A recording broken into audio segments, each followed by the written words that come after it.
Bonjour à tous.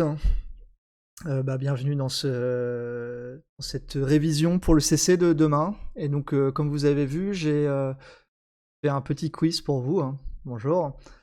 Et voilà, tout au long de cette révision qui va durer à peu près 1 heure, je vais essayer de vous poser quelques questions. Ça va être un peu intéressant pour vous et pour moi aussi, pour voir un petit peu les problèmes que vous pouvez avoir. Et donc j'ai commencé par une question peut-être la plus classique qu'on peut donner, quand on commence en fait la mécanique classique, et les coordonnées polaires, enfin, ou le repère cylindrique pour ici, hein, et qui est en fait le gros problème, c'est la différence entre les coordonnées d'un point et les composants du vecteur déplacement. Donc là, on a 4 réponses possibles. Donc il y en a une qui est clairement fausse, hein, qui est la troisième x, y, z et x, y, z, puisque là on est dans le repère cartésien.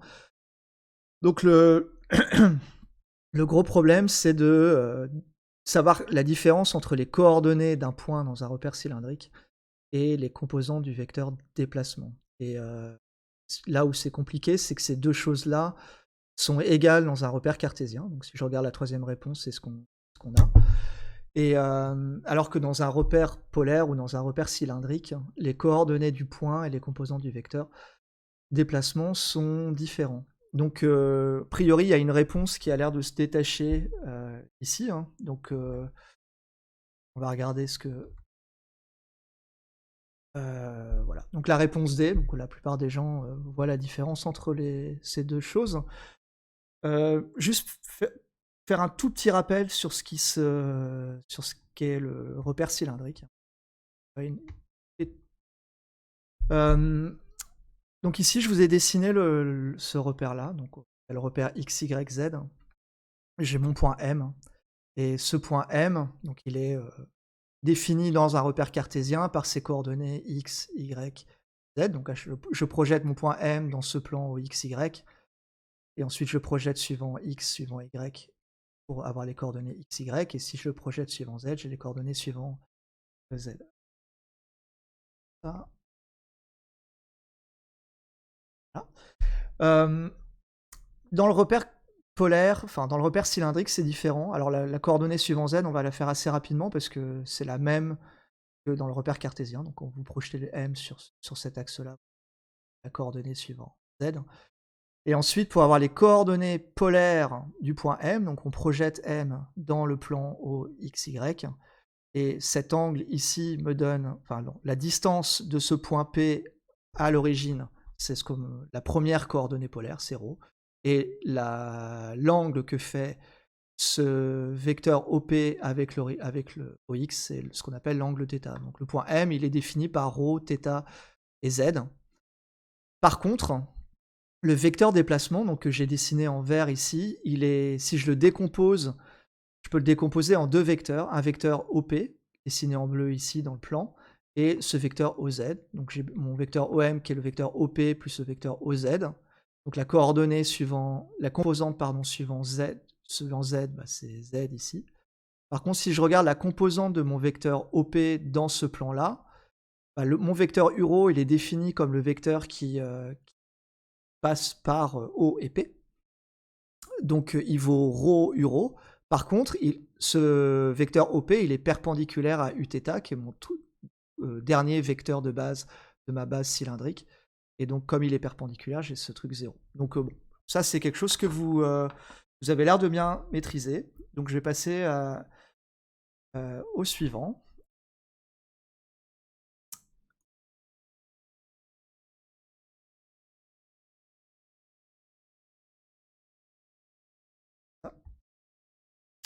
Donc là, c'est qu'on parle de quels sont les composants du vecteur vitesse dans le repère cylindrique.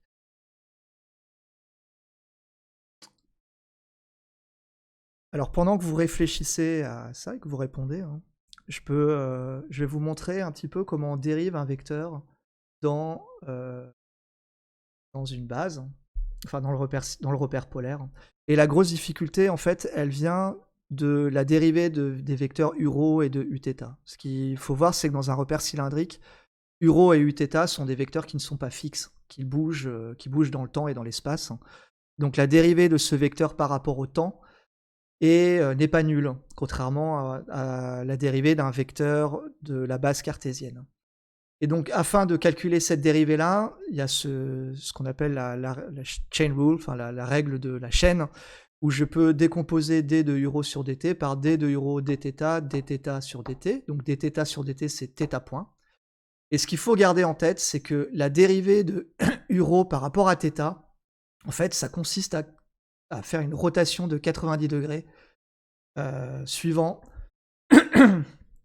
l'angle θ. Donc là, en faisant 90 degrés, je passe de uro à uθ. Donc ce truc-là, il passe uθ.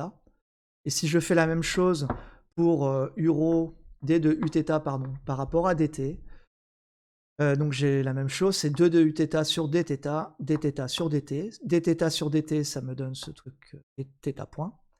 Et la dérivée de uθ par rapport à θ, c'est exactement la même règle. Je tourne de 90 degrés ce vecteur-là, donc il se retrouve ici, comme ça. Et ce vecteur-là, il vaut moins uro. Ce moins qui apparaît. Donc, quand vous faites ça pour les dérivés, vous avez votre vecteur OM, on a vu tout de suite, qui valait ρ uro. Et donc la dérivée de OM par rapport à dt, c'est la dérivée par rapport à dt de ρ uro, qui vaut ρ point uro plus ρ d de uro sur dt. Et d de uro sur dt. Et d de uro sur dt, il est ici, c'est θ point uθ. Ça vaut... Pardon. Ça vaut ρ point uro plus ρ θ point uθ. Donc les composantes, c'est ρ point ρ θ point.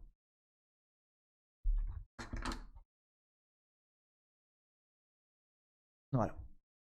Donc la dernière coordonnée suivant z, elle est c'est la dérivée de z par rapport au temps. Z point. Très bien. Alors là, on va se compliquer un petit peu le problème, hein, puisque les deux premières questions étaient vraiment des questions de cours. Celle-ci, c'est finalement appliquer le cours à un problème où ici, vous avez ce qu'on vous pose la question de calculer la dérivée de ρ θ point uθ.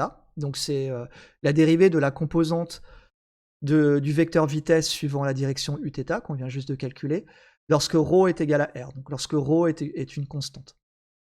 Donc ça, c'est typiquement le genre de question que vous pouvez avoir pendant le contrôle continu, dans le sens où on va vous demander de savoir calculer les composants du vecteur vitesse et composants du vecteur accélération dans la base cylindrique, mais aussi de savoir appliquer ces formules à un cas bien précis. Donc là, on a un cas où ρ est une constante, et a priori, la vitesse angulaire, donc la dérivée de θ par rapport au temps, n'est pas forcément constant. Donc on part du principe où on peut avoir une accélération angulaire, c'est-à-dire on peut avoir θ point point dans ces équations-là.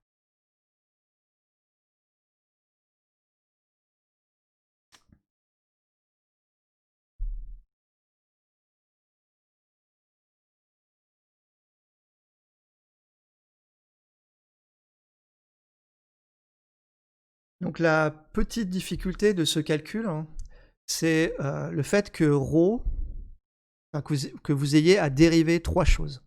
ρ, θ point et uθ. Ces trois choses-là, ρ, θ point et uθ, sont, dans le cas général, dépendantes du temps.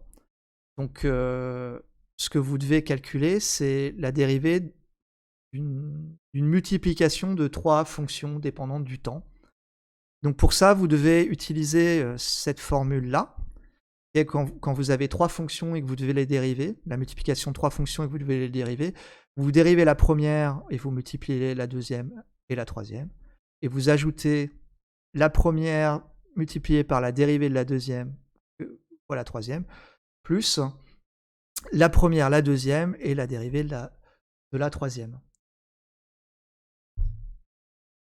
Donc ça, c'est une chose. Alors après, vous pouvez faire le calcul de manière totalement générale, donc en utilisant cette chose-là. Ou alors, plus simplement, comme on vous dit que ρ est une constante, vous pouvez, dans cette expression-là, remplacer ρ par r, θ point et uθ, et sortir r de la dérivée.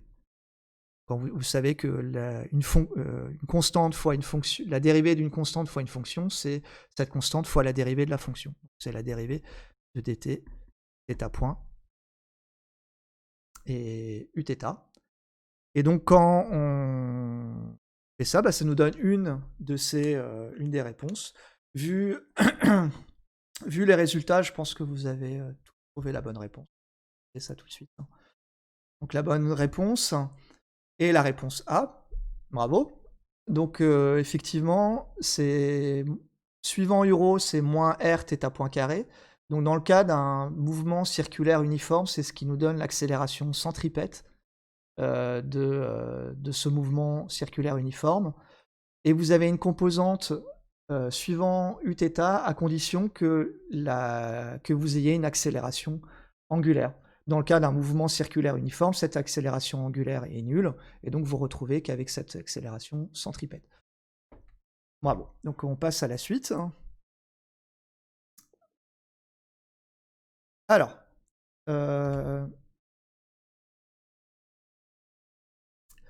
donc dans le cas d'un mouvement circulaire uniforme de vitesse angulaire oméga, quelles sont les composantes du vecteur vitesse et les coordonnées du point M? Alors, ça, c'est une question qui est assez intéressante parce que c'est quelque chose qu'on n'a pas traité en cours. Ce qu'on a traité en course et en exercice, c'est comment, à partir, par exemple, de la vitesse dans les coordonnées cartésiennes, je peux définir la position dans les coordonnées, dans les coordonnées cartésiennes. Par exemple, si je sais que x point est égal à moins gt et que y point égale à 0, typiquement une chute libre suivant la direction x, on a vu qu'en intégrant, on peut définir les positions x et y. Donc si j'intègre x point suivant t, ça me donne moins 1 demi de t carré plus une constante. Et y, c'est une constante. Et puis après, en utilisant ce qu'on appelle les conditions initiales du problème, on peut déterminer quelles sont les valeurs de ces constantes C1 et C2. Alors ici, dans le cas des coordonnées polaires, la grosse difficulté, c'est que votre vecteur vitesse, il a une composante qui vaut ρ point et une composante qui vaut ρ θ point.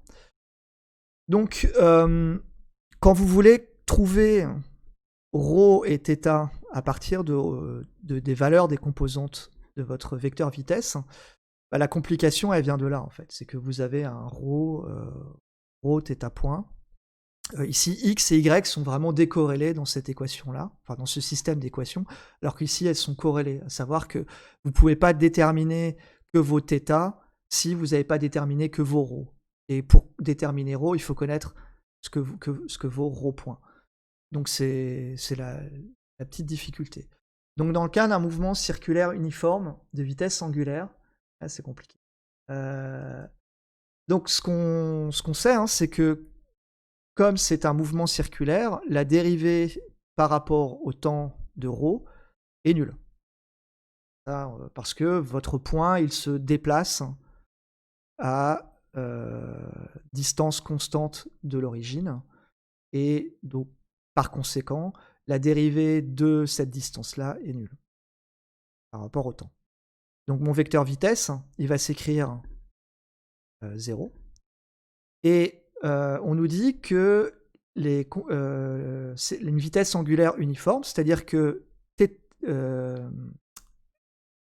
ici, θ point, c'est oméga. Donc θ point, c'est la dérivée de mon angle, et la dérivée de mon angle, c'est comme la dérivée d'une distance me donne une vitesse, la dérivée de mon angle me donne une vitesse angulaire. Donc ici, ça me donne oméga. Je vois que vous changez d'avis au fur et à mesure que j'explique. C'est très bien, ou pas d'ailleurs, je ne sais pas. En tout cas, c'est intéressant à voir. Donc ce qui nous donne oméga pour θ point, et ici, c'est ce que vaut le composant du vecteur vitesse, c'est r oméga, donc c'est ρ fois θ point. Ici. Donc là maintenant, je connais ρ point, ça vaut 0, et je connais ρ θ point, qui vaut r oméga.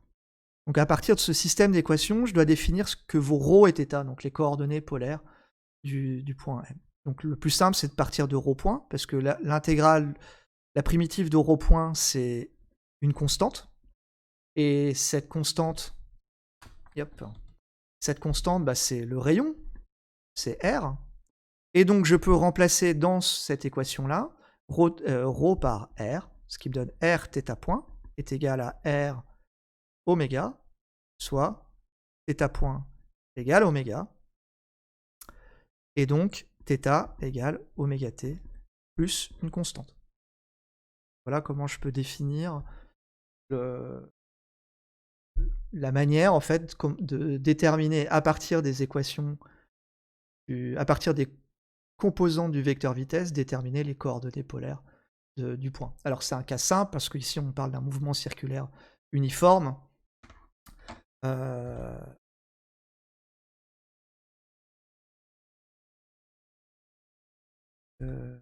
Hop, trop vite.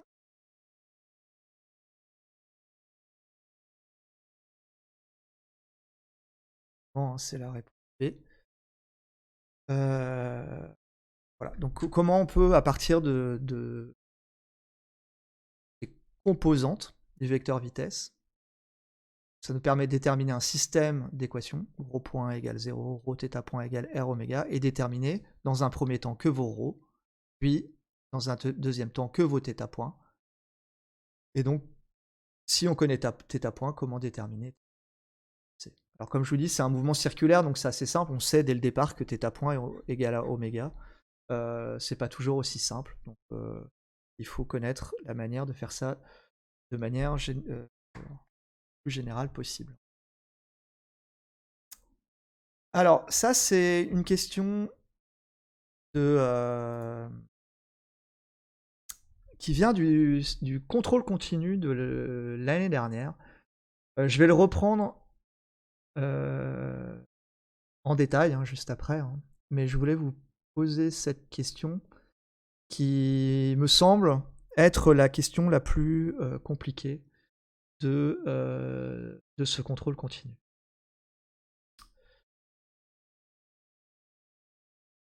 Donc c'était une question vrai ou faux, donc ça donnait 1 point si la réponse était exacte, avec une petite explication.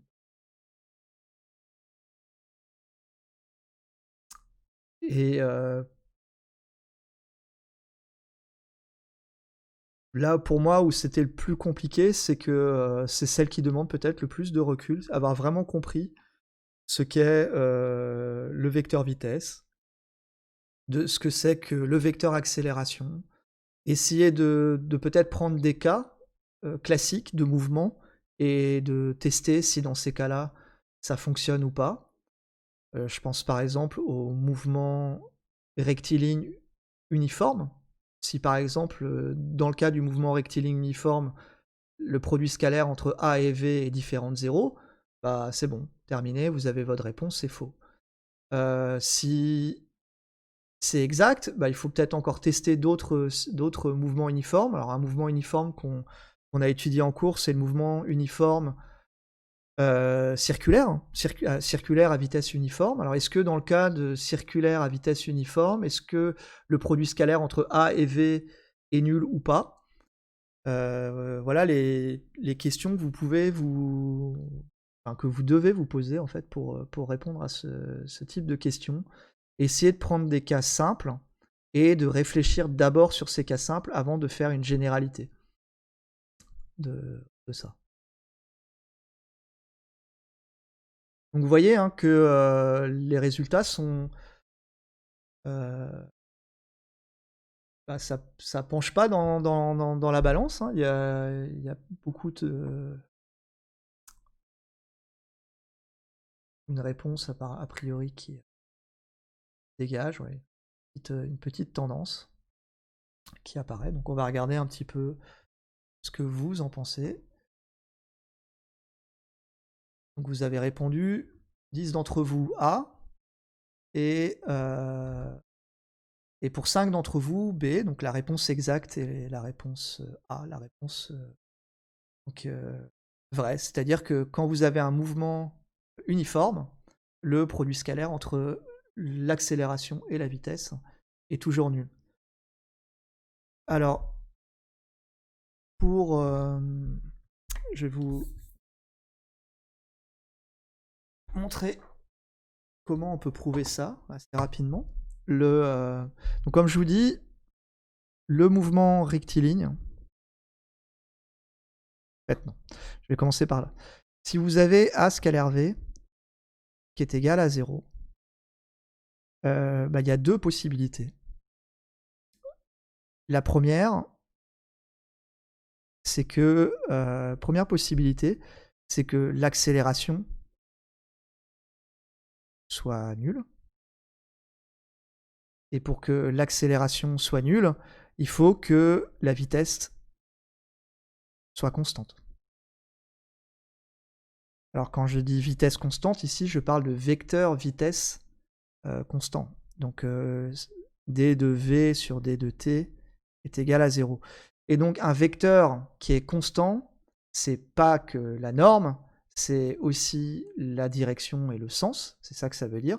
Et donc si l'accélération est nulle, le vecteur vitesse est constant et un vecteur vitesse constant, bah, c'est le mouvement rectiligne uniforme. C'est le seul mouvement où vous avez le vecteur vitesse qui est constant dans le temps. Donc ça, dans ce cas-là, on a bien le produit scalaire des deux qui est nul. Et la deuxième possibilité, c'est que le vecteur accélération soit perpendiculaire au vecteur vitesse. Parce que dans ces cas-là, le produit scalaire est nul. Alors là, bah, pareil, il n'y a qu'une possibilité, c'est ce mouvement-là, c'est ce qu'on appelle le mouvement circulaire. Donc dans le mouvement circulaire uniforme, j'ai mon vecteur vitesse qui est toujours tangent à la trajectoire, hein, par définition du vecteur vitesse, enfin par propriété plutôt du vecteur vitesse. Et on a vu que l'accélération est dirigée vers le centre, donc on peut même la calculer, hein. Et donc dans ce cas-là, on voit bien que l'accélération est perpendiculaire au vecteur vitesse et que donc le produit scalaire entre les deux est nul. Ça, c'est vrai que si c'est uniforme, dans le sens, c'est vrai que si θ point est constant, en général, on note cette constante oméga. Si vous dites que ça n'est pas constant, vous avez un θ point point, et si on reprend l'expression de votre accélération en coordonnées cylindriques, donc ça c'est nul, hein. Mais ici, j'ai si θ point point n'est pas nul, j'ai un terme suivant uθ, donc j'ai un terme suivant ρ, qui est mon accélération centripète, mais j'ai aussi un terme suivant uθ, ce qui veut dire que mon vecteur A n'est plus perpendiculaire à V, il ne pointe plus vers l'origine, donc il est plus perpendiculaire à V, qui est par définition toujours tangent au rayon, et donc mon vecteur A, lui, va aller comme ça, par exemple. Et donc dans ces cas-là, j'ai pas un produit scalaire qui est nul. Donc voilà pour cette question qui est la plus dure. Donc une fois qu'on a vu ça, alors je crois que je voulais vous montrer un petit peu le CC de la semaine dernière, enfin de l'année dernière, pardon. Et donc il y avait 2 exercices. Donc un exercice sur 15 points et un exercice sur 5 points. Donc l'exercice sur 5 points consistait à répondre à des à des questions, donc des vrais ou faux, donc on y reviendra, après et l'exercice sur 15 points, on va dire que c'est vraiment l'exercice classique que vous pouvez avoir demain. C'est, typiquement, ce genre d'exercice où vous avez, par exemple, les coordonnées, horaires de votre du mouvement, hein, puisque vous avez rho de t, l'expression de rho de t, θ de t et de z de t et à partir de là, calculer que vaut le vecteur vitesse, calculer que vaut le vecteur accélération, en déduire la vitesse, en déduire l'accélération, et cetera. Heu, donc c'est hyper classique, c'est ce que, vous pouvez vous attendre, demain. Disclaimer, je n'ai pas vu le CC de demain, donc tout ce que je dis est indépendant de ce qui se passe demain parce que je ne sais pas ce que vous allez avoir. Je parle juste par expérience, des années précédentes. Voilà, c'est c'est vraiment un exercice, classique.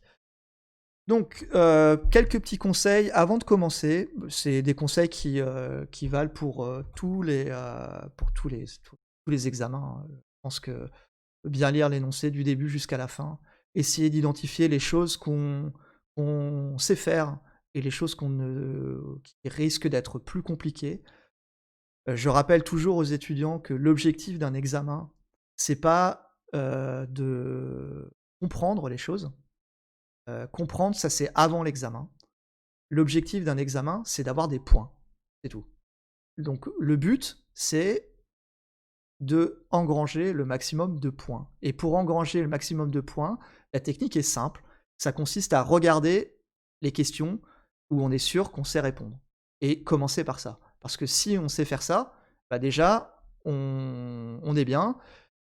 L'erreur la plus classique dans un examen, c'est de bloquer sur une question parce qu'elle nous semble intéressante ou parce il faut la faire et cetera et de perdre du temps et donc des points, alors qu'en fait, vous êtes capable de faire la suite. Donc, voilà. Donc déjà, on lit l'examen du début jusqu'à la fin. 2e chose, ça je parle pour moi, quand vous écrivez, bah, faut bien écrire parce que nous, on se tape des centaines de copies à corriger. Vous imaginez bien que si la copie est dégueulasse, bah, on va la corriger, hein. Alors des fois, ça m'arrive de pas du tout les corriger, ou alors de les corriger à grande vitesse parce que bon, j'ai autre chose à faire que déchiffrer des hiéroglyphes, hein. Donc on écrit bien, ce qui veut dire, écrire au brouillon, d'abord les choses et puis, avant d'écrire sur sa feuille. Ça me semble être, le minimum de respect pour le correcteur.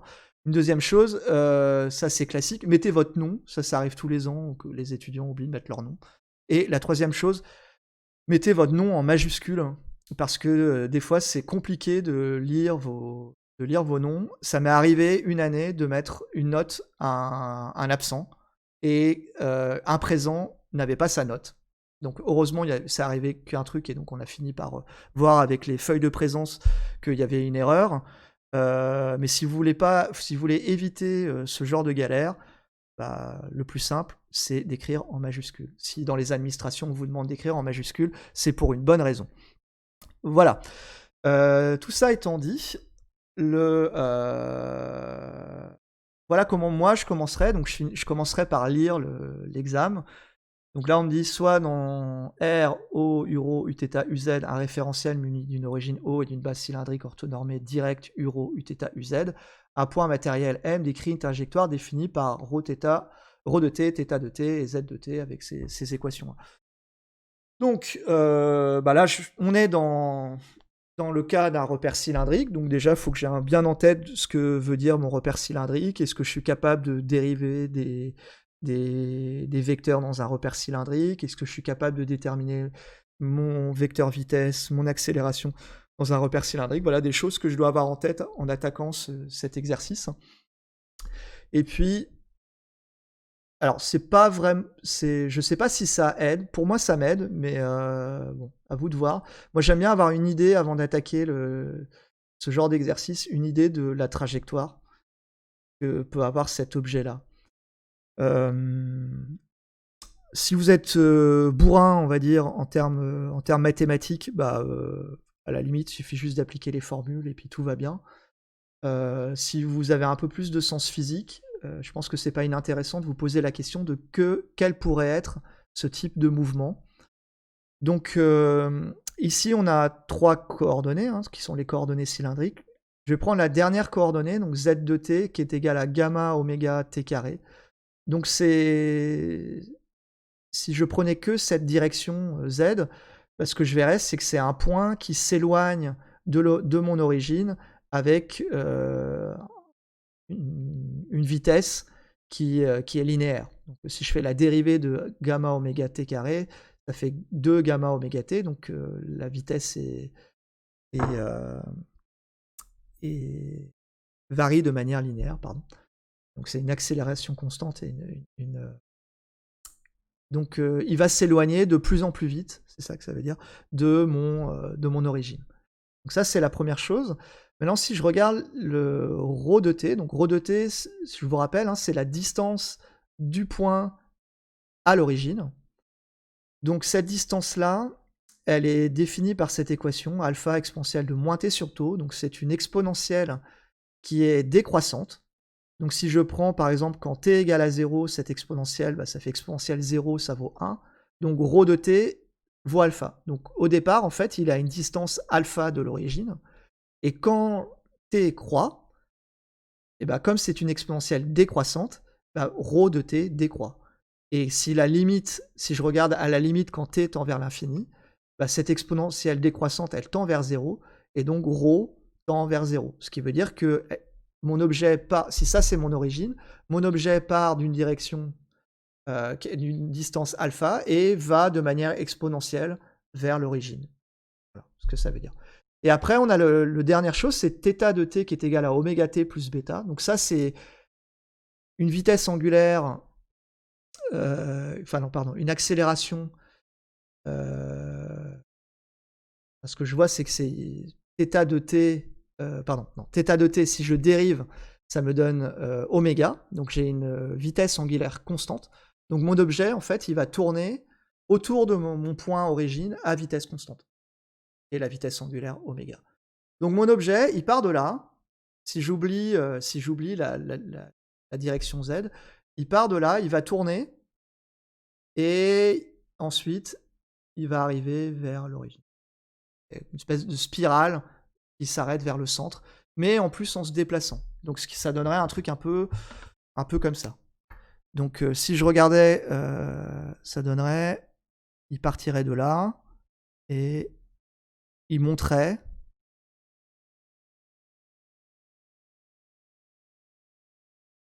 Et puis il finirait par faire ça, en s'éloignant de plus en plus vite de Z. Voilà ce que ça donnerait comme mouvement. Donc ceci étant dit,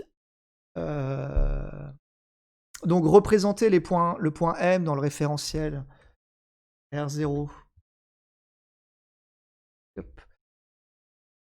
Représenter le point M dans le référentiel précédent en spécifiant bien les 3 vecteurs. Quel est parmi les 3 vecteurs de base celui qui est fixe? Donc ça, c'est les questions de course qu'on a déjà vues. Déterminer les dimensions, les unités des constantes alpha, bêta, gamma, tau et oméga.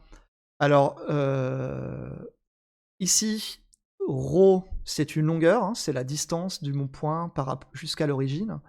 Donc la dimension de ρ, c'est égal à la dimension de ce truc-là. Et par définition, exponentielle n'a pas de dimension. C'est ce que vous avez vu dans le TD1 d'application des maths. Ce qui veut dire que si ça est une longueur, ça aussi est une longueur. θ de t, donc la dimension, c'est l'inverse d'un temps. Bêta, donc là on a la somme, donc deux choses qui ont, enfin, si vous pouvez sommer des choses qui ont toujours la même dimension. Donc oméga t et bêta ont la même dimension. Et donc si ça c'est t-1, bêta est forcément égal à t-1, et oméga t est aussi égal à... Pardon, je raconte n'importe quoi. Je recommence. Non. Je raconte n'importe quoi. Donc θ, c'est un angle, il n'a pas de dimension. Donc bêta n'a pas de dimension, et oméga t n'a pas de dimension. T a la dimension d'un temps, donc oméga a la dimension d'un temps moins 1, donc c'est la vitesse angulaire. Désolé, c'est parti, je ne sais pas où. J'espère que derrière votre clavier, vous avez dit, il raconte n'importe quoi. D'ailleurs, j'en profite pour vous dire que vous pouvez écrire sur le chat Discord ou sur le chat ici si vous avez des questions. Donc normalement, il est là. Donc vous voyez ici dans le Discord, dans le channel mécanique, vous pouvez voir les dernières choses qui ont été écrites. Donc si vous avez des questions, vous pouvez écrire ici ou sur... ouais, bêtise. Sur, ça nous arrive à tous. Sur le chat ou sur le Discord. Voilà. Donc si je reviens ici, hein,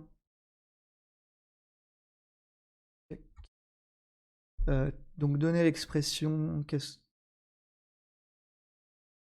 Donc alpha est donc une longueur. Ici, c'est sans dimension. Donc t, c'est la dimension d'un temps. Donc tau, ça doit être aussi la dimension d'un temps pour que cette chose-là soit sans dimension. Bêta est donc n'a pas de dimension. Oméga a une dimension de t moins 1. Et z, bah, je vous laisse faire le calcul. C'est ça peut être encore du t moins 1 au gamma pour les dimensions. Donc ça, c'est plutôt... alors, vous pouvez avoir ce type de questions, mais c'est vrai que c'est plus les TD d'application des maths que vraiment de la mécanique. Par contre, c'est vraiment important toujours de faire attention aux dimensions quand on fait des calculs. Donc, donner l'expression générale du vecteur position RT égale OM dans la base cylindrique, donc ça, on peut faire. Donner la définition du vecteur vitesse en fonction du vecteur position. Établir l'expression générale du vecteur vitesse en coordonnées cylindriques. Donc ça, c'est ce qu'on a fait aussi. Donc ça, c'est classique. Je mets ma main à couper que vous aurez cette question demain. En déduire le vecteur vitesse v de t relatif au mouvement particulier du point M dans cette base. Alors, ce que vous devez calculer, c'est...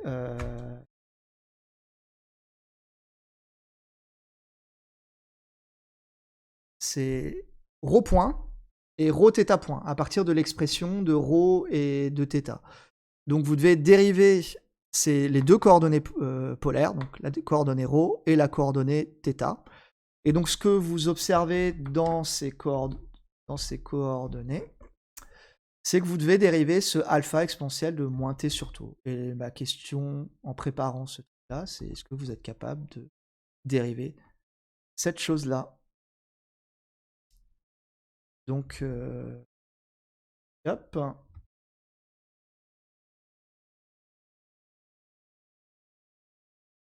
Voilà, donc quelle est la dérivée de alpha exponentielle de moins t sur tau? Parce que, bah, bien évidemment, si vous ne savez pas dériver cette expression, vous n'arriverez pas à répondre, du moins, à toute la question. Si vous n'y arrivez pas, il y a quand même le résultat général. Le résultat général, il faut vraiment bien le marquer, ρ point, ρ θ point, avec les accélérations, etc. Et... mais il est possible que vous ayez à dériver des fonctions exponentielles, dériver des fonctions logarithmes, des polynômes, etc. etc. Donc vous devez savoir dériver ce genre de choses. A priori, une réponse qui a l'air d'être...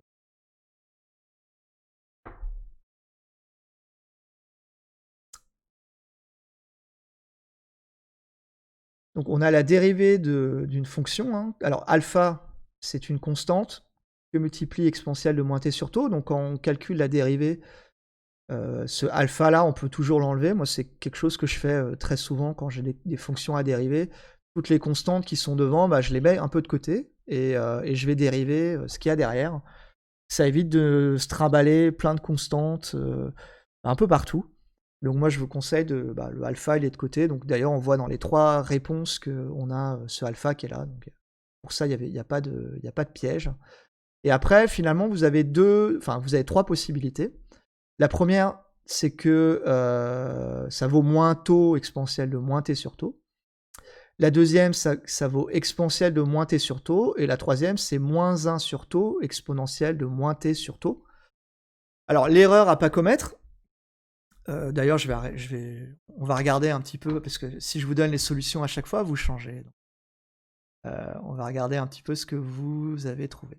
Effectivement, la réponse correcte, c'est la réponse, C.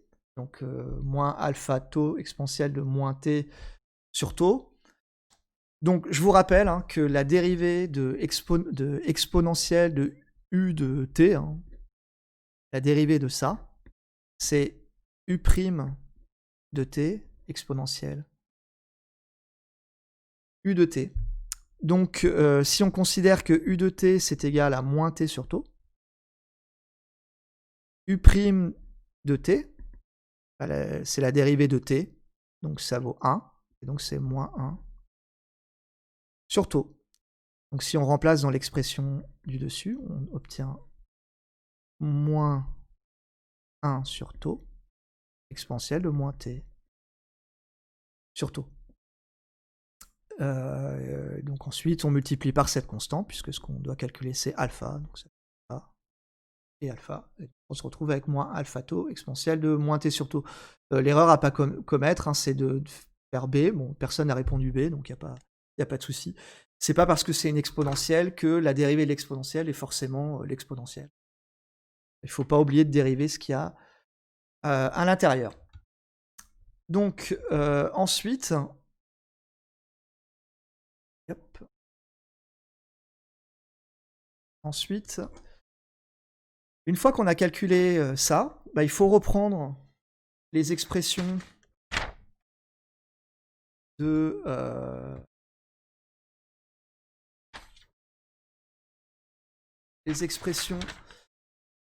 la vitesse et de l'accélération. Donc on voit qu'on a besoin de calculer ρ point et ρ θ point.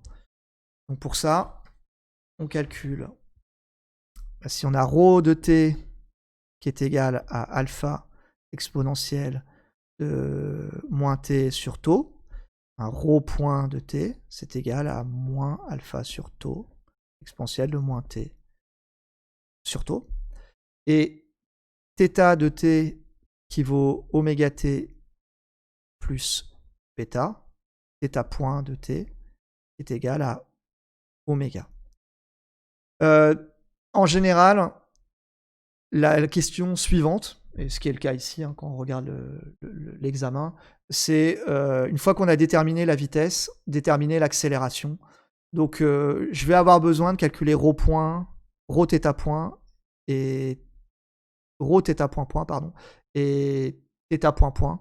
Donc tant que j'y suis, et d'ailleurs c'est le conseil que je peux vous donner, tant que vous y êtes, une fois que vous avez calculé la dérivée première, bah, calculez la dérivée seconde. Donc la dérivée de moins alpha tau exponentielle de moins t sur tau, bah, j'ai encore ce moins 1 sur tau qui redescend là, ce qui me donne moins par moins plus, qui me donne alpha tau carré exponentielle de moins t sur tau. Et θ point point, bah, si je dérive encore θ point point, bah, oméga est une constante, donc θ point point est égal à 0. Donc là, j'ai tout finalement pour déterminer la vitesse et l'accélération, puisque j'ai mes coordonnées ρ et θ, et les dérivées premières et les dérivées secondes. Si je regarde l'expression de mon vecteur vitesse et de mon vecteur accélération, c'est tout ce dont j'ai besoin. Après, j'ai qu'à remplacer ρ point par moins alpha tau exponentielle de moins t sur tau, ρ θ point par alpha exponentielle de moins t sur tau que multiplie θ point, bah, ça fait oméga. Et pour l'accélération, bah, il faut rentrer toutes les choses. Donc là, il n'y a plus de difficulté en fait. Une fois qu'on a fait, une fois qu'on connaît ces expressions des vitesses et des accélérations, et que on a calculé les expressions des dérivées premières et des dérivées secondes, finalement, l'exercice est terminé. Donc, alors je vais peut-être juste vous faire pour la vitesse, comme ça, la vitesse, hein. Donc, par définition, a pour composante ρ point. Donc ρ point, c'est moins alpha sur tau exponentielle de moins t sur tau, hein, je recopie ce qu'il y a ici, là. Et ρ θ point, ρ, ça vaut alpha exponentielle de moins t sur tau. Et θ point, Là, je recopie ce que j'ai ici, c'est oméga, donc ça fait oméga. Alpha exponentielle de moins t sur tau. Même raisonnement pour l'accélération. Ensuite, on vous demande d'exprimer, déterminer respectivement les normes de la vitesse puis de l'accélération. Donc, pour la norme d'un vecteur, c'est la racine carrée de la somme des composantes au carré.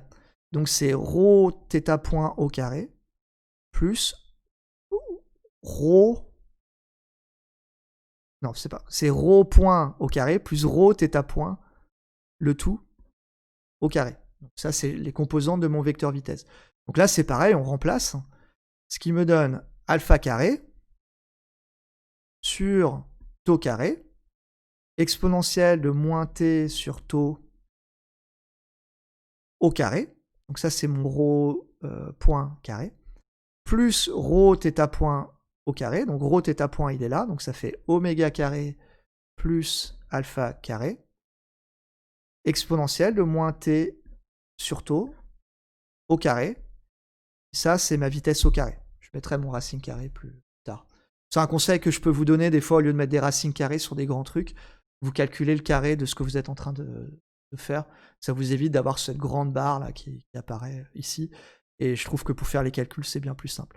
Alors, il faut se rappeler que exponentielle de a puissance b, c'est exponentielle de ab. Donc exponentielle de moins t sur tau au carré, c'est exponentielle de moins 2 fois t sur tau.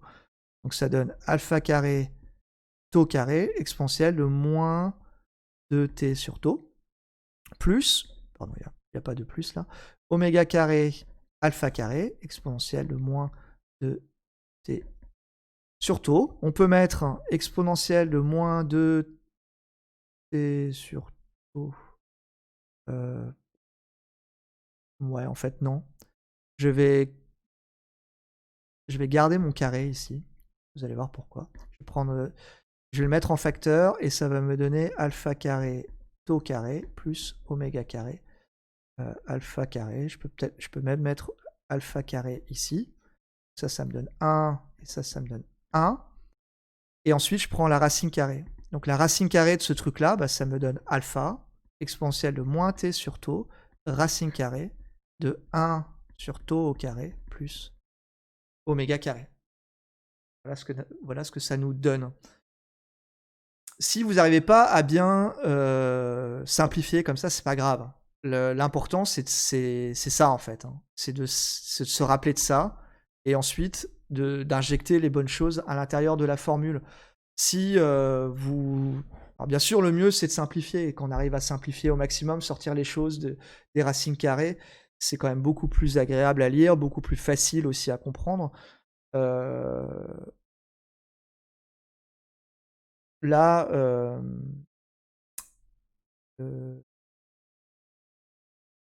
si vous le faites pas, c'est pas très grave. Alors, ce qu'on observe, c'est que la vitesse, en fait, elle diminue. Grand rayon de soleil.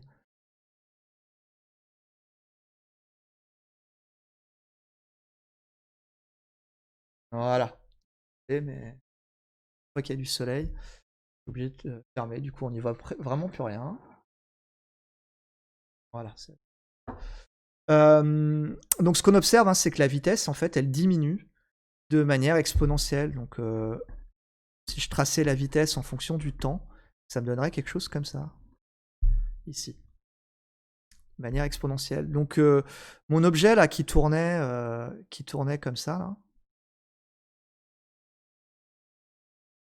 et ben en fait, à la fin, il tourne de plus en plus lentement.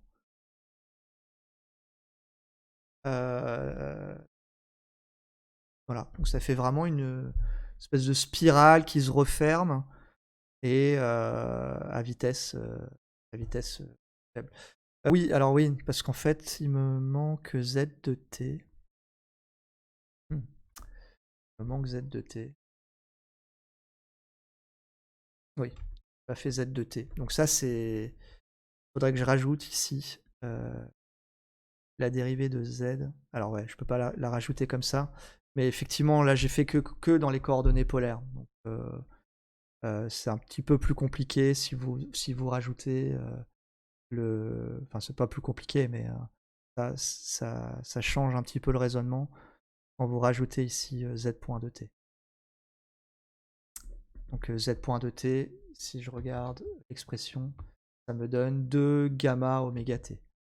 2 gamma oméga t. Du coup, je vais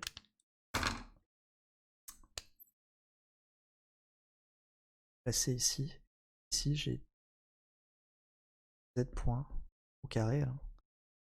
Et ici, il faut que je rajoute 4 gamma carré oméga carré t carré. Donc la simplification que j'ai fait ici n'est plus valable hein, pour ce que j'ai dans. Je peux pas simplifier mieux que ça. Donc V, on peut mettre des alpha et des potentiels de moins t surtout en facteur, mais du moins ce que je disais, c'est que la vitesse en fait, elle, effectivement, dans le repère polaire, la projection en fait va faire un truc comme ça, comme une spirale, et la vitesse va diminuer. Par contre, pas suivant la direction Z, ou dans la direction Z, au contraire, la vitesse augmente. On a un système où ce truc-là tourne de plus en plus lentement, mais accélère dans l'autre direction, de manière rectiligne.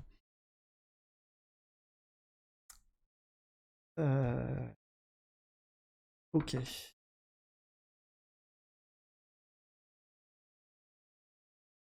Donc, voilà pour le premier exercice. Pour le deuxième exercice, donc c'est questionnaire vrai ou faux. Donc le vecteur vitesse v d de OM sur dt d'un point M en mouvement est tangent à sa trajectoire. Donc là, il n'y a vraiment pas de difficulté. C'est le cours, c'est la propriété, on a vu ça 100 fois. Le vecteur tangent, le vecteur vitesse est un vecteur qui a pour propriété d'être tangent à la trajectoire et qui a pour norme la vitesse. 2. Les vecteurs unitaires de la base cartésienne sont tous fixes au cours du mouvement d'un point M. Oui, bah, par définition, dans la base cartésienne, ces 3 vecteurs sont fixes. Les vecteurs unitaires de la base cylindrique sont tous fixes au cours du mouvement d'un point M. Expliqué succinctement, bah là c'est faux. En fait, le seul vecteur de la base cylindrique qui est fixe dans le temps, c'est le vecteur UZ. Les vecteurs URO et les vecteurs Uθ vont se déplacer avec le point M. Donc quand le point M se déplace, les deux vecteurs URO et Uθ changent. Hein, c'est ce qui rend d'ailleurs le vecteur la base polaire si compliquée à appréhender au départ. Et voilà. Donc si je prends ici la quatrième question, donc celle-là on l'a déjà fait. La cinquième, alors je vous ai pas parlé en cours de ce vecteur vitesse angulaire oméga. À ce stade de vos études, je pense pas qu'il ait un intérêt énorme. Il est intéressant quand on fait des changements de référentiel, ce que vous allez voir au deuxième semestre. Néanmoins, ça fait partie du cours de premier semestre. Donc vous avez le cours, hein, le PDF du cours sur votre Moodle qui vous explique les propriétés de ce vecteur oméga. Juste rapidement, c'est un vecteur qui est perpendiculaire au plan de rotation. Donc en gros, ce vecteur oméga là, c'est celui qui va vous définir, va vous dire que vous avez une rotation, en gros. Si vous avez un objet qui tourne, alors vous pouvez lui définir un vecteur oméga, donc un vecteur vitesse angulaire.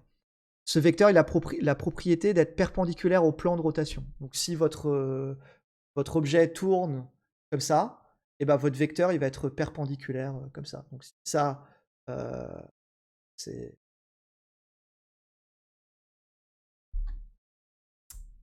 ça, simple. Si votre objet tourne comme ça, bah, votre vecteur oméga sera dirigé comme ça. Donc il est perpendiculaire au plan de rotation. et son sens est donné par la règle du tire-bouchon ou du voilà, tire-bouchon, ça marche très bien, hein, si vous tournez comme ça, vous voyez bien que oméga va vers le haut et c'est un vecteur qui a pour norme oméga, la vitesse angulaire. La norme de oméga, c'est oméga au θ point. La vitesse angulaire. Et c'est tout. Donc si vous êtes dans un repère polaire, ce point M là, il a pour coordonnées ρ, euro, et c'est tout, parce qu'il tourne dans ce plan. Oméga, c'est un vecteur qui a pour coordonnées, il n'est pas dans le plan, donc il est 0 suivant euro, 0 suivant uθ, et il vaut oméga suivant uz, hein, puisqu'il a pour norme oméga, ça c'est la définition de ce vecteur-là. Et si je fais ce produit vectoriel, puisque c'est ça qu'on me demande, la vitesse, on me dit, la vitesse c'est oméga vectoriel OM. Est-ce que ça c'est vrai? Oui, parce que si je fais 0, 0 oméga vectoriel OM, qui est ρ 0, 0, si vous faites ce calcul, suite, alors on a dit le produit vectoriel, je barre la première, je fais ce gamma entre les deux, ça fait 0. Je barre la deuxième, je fais ce produit là, ce qui fait ρ oméga, et je barre la troisième, et ça vaut 0. Et donc ça, on reconnaît bien, hein, en particulier si j'ai un mouvement circulaire uniforme, on reconnaît bien le vecteur vitesse d'un mouvement circulaire uniforme. 0 suivant euro, r oméga suivant uθ, et 0 suivant uz. Il est bien tangent à la trajectoire. Le vecteur uθ, il est toujours tangent au cercle, et donc mon vecteur vitesse, il est toujours tangent à ma trajectoire, et donc tangent à ce cercle. Donc la réponse est oui. On peut, en fait, si on définit un vecteur oméga avec ces propriétés que je vous ai données ici, on peut calculer quel est le vecteur vitesse en faisant ce produit vectoriel entre oméga et OM. Donc effectivement, l'année dernière, c'est tombé. Pour moi, ça semble un petit peu tôt dans vos études de poser ce genre de questions. Voilà, maintenant vous savez. C'est juste que sur un point, hein, donc si jamais vous ne savez pas, tant pis, hein, vous passez.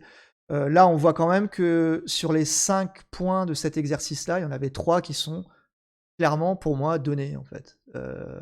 C'est des choses qu'on a vues en cours, qu'on a vues en TD. Il y a absolument aucune difficulté. Si vous n'arrivez pas à répondre à ce questionnaire cinématique, là, il faut vraiment vous poser la question de: est-ce que j'ai bien compris ce que c'est qu'un repère cylindrique et un repère cartésien? Et comment calculer un vecteur position, comment calculer le vecteur vitesse, etc. Et ça, c'est la chose qu'on va vous tester demain, vraiment. Je vois qu'il est l'heure. Si je regarde les exercices complémentaires, alors vous avez les corrigés, donc il n'y a pas de grosses difficultés là-dessus. Peut-être juste sur le vecteur vitesse, parce que là on n'a pas eu d'exercice là-dessus, où on vous demande déterminer, en déduire l'inclinaison de Vs par rapport à l'axe OX. Donc là on a un vecteur. On a un vecteur. Je vais réouvrir. Le rayon de soleil est passé. On a un vecteur qui est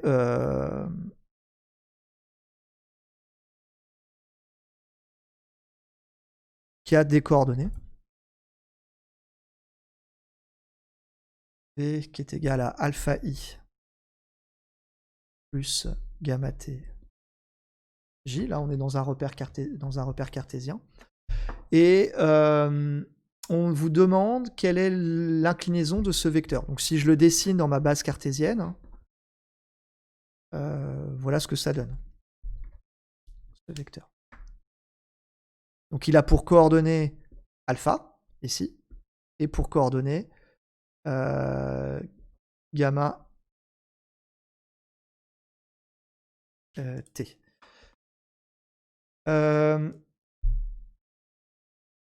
En général, là je réponds la question sur le chat. En général, la calculatrice est interdite. Vous n'avez pas besoin de calculatrice. Donc voilà, pas de calculatrice. Donc les coordonnées alpha et gamma t, et on vous demande de déterminer quel est cet angle-là. Donc là, vous avez plusieurs possibilités. La première, la plus simple, c'est en calculant la tangente de l'angle. Parce que la tangente de l'angle, ça, si je prends ce triangle rectangle, ça vaut alpha, et ça vaut gamma t. Et donc, côté opposé gamma t sur le côté adjacent, alpha. Et donc ça, c'est tangente θ égale gamma t sur alpha. Après, suivant le type d'exercice, vous pouvez ne pas connaître, par exemple, ce truc-là, et connaître la norme de la vitesse. Donc à ce moment-là, vous pourriez calculer le cosinus de votre angle en disant que c'est alpha sur la vitesse, etc., etc. Le sinus, voilà. Donc il faut réfléchir dans le triangle rectangle. Donc le mieux, c'est quand vous avez ce genre de questions, c'est essayer de vous représenter un petit peu le vecteur vitesse, ses coordonnées, et puis voir d'essayer de former un triangle rectangle pour faire de la trigonométrie dans ce triangle-là. Je vois qu'il est l'heure. Est-ce que vous avez des questions ?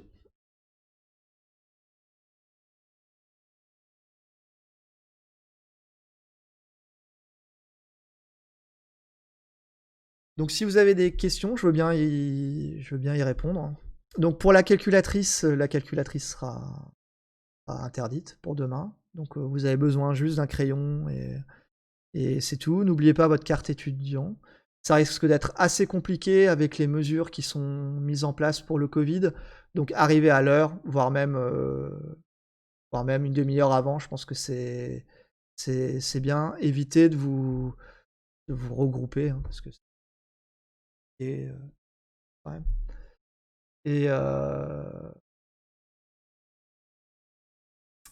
Et voilà. Bon, bah super. Pas vraiment de questions. Bah j'espère que ça vous a aidé un petit peu.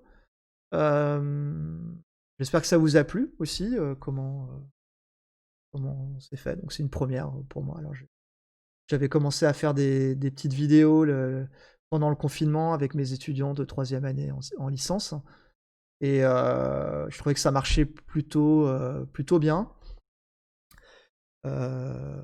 Voilà, j'ai ce petit quiz, je pense que c'est assez intéressant aussi de voir un peu comment vous répondez. Ça vous permet aussi de voir comment vous êtes par rapport à la classe, enfin par rapport aux autres personnes qui répondent. Et voilà. Bah, je vous souhaite bon courage pour les révisions.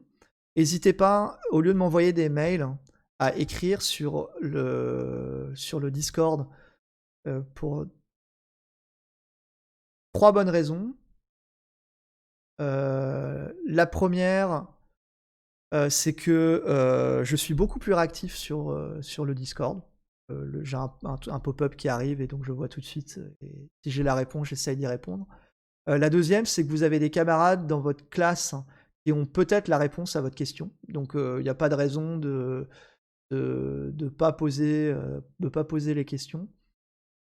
Et la troisième, c'est que vous avez des étudiants sur ce Discord de master en physique qui étudient par exemple les liquides, les fluides quantiques ou les condensats de Bose-Einstein. Donc vous imaginez bien que pour eux, la mécanique classique, c'est ce que vous êtes en train de faire, c'est basique.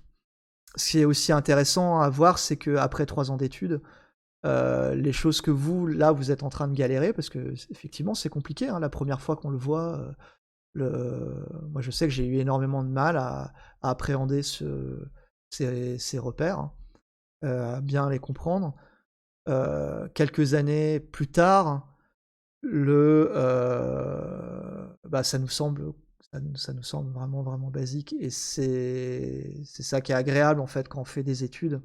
C'est que, au fil des ans, quand on regarde en arrière, on a vraiment l'impression de progresser et probablement si dans 2 3 ans, vous faites encore de la physique et que vous êtes encore sur ce serveur Discord et que vous voyez les questions des premières années, vous sourirez, pas en vous foutant d'eux, hein, mais, en disant: «Bah, voilà, moi je suis passé par là, maintenant c'est cool et je peux peut-être les aider». Donc, si vous posez des questions sur le Discord, il y a sûrement des étudiants qui répondront aussi à vos questions. Donc, faut vraiment vraiment pas hésiter, à partager vos questionnements parce que se questionner, c'est important. Il faut, vraiment se questionner, savoir, ce que vous êtes, si vous avez bien compris.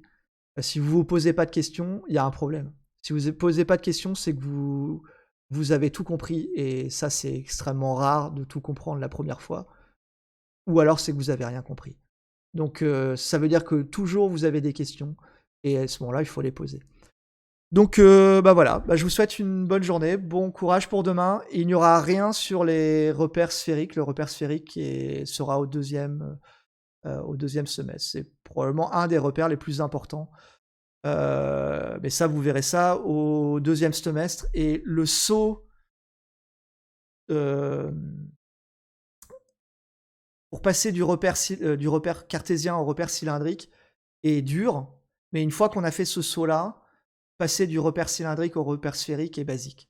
Donc, il y aura pas de problème pour passer. Faut toujours y penser à quand je dérive par rapport à un angle, en fait, je tourne de 90 degrés, et cetera, mais ça, vous verrez ça au deuxième semestre. À demain!